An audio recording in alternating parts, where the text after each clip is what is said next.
जिल्हाधिकाऱ्यांना निवेदन दिलेलं आहे निदर्शनाच्या माध्यमातून आणि त्यांना सांगितलं की ह्या मागण्या जर तुम्ही गांभीर्यानं घेतल्या नाही आणि त्या सोडवल्या नाहीत तर यानंतर आमचं आंदोलन अत्यंत तीव्र असणार आहे। यासाठी आम्ही हे निवेदन दिलेलं आहे।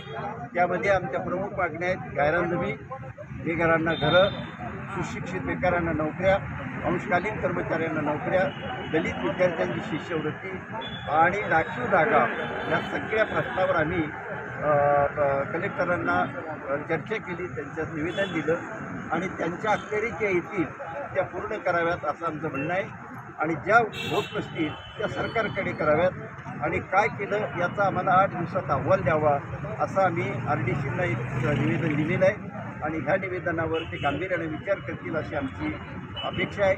आणि ह्यानंतर पाकिस्ताननं दहशतवाद्याच्या विरोधात त्यांना हाताशी धरून आमच्यावर जे काही आंदोलन म्हणजे आक्रमण केलं त्या आक्रमणाचा आम्ही निषेध करतो आणि आपल्या भारतीय सैन्यानं दहशतवाद्यांना चांगला धडा शिकवला याबद्दल आम्ही त्यांचं अभिनंदन करतो।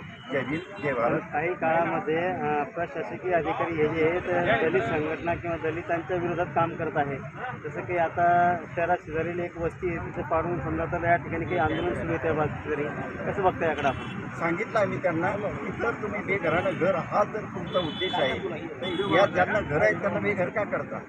तर त्यांना अगोदर पावसाळ्याच्या अगोदर घरं द्या आणि तुम्ही जर म्हणता की बा आम्ही त्यांना घरं देतो तर त्यांना बाहेर का कशासाठी काढलं? आता 14 एप्रिलसारखा एवढा मोठा चांगला बाबासाहेबांचा सण त्या मंडळीनं रस्त्यावर आणि तुमच्यासमोर साजरा केला, याच्याबद्दल तुम्ही गांभीर्यानं लक्ष दिलं पाहिजे असं आम्ही सांगितलं।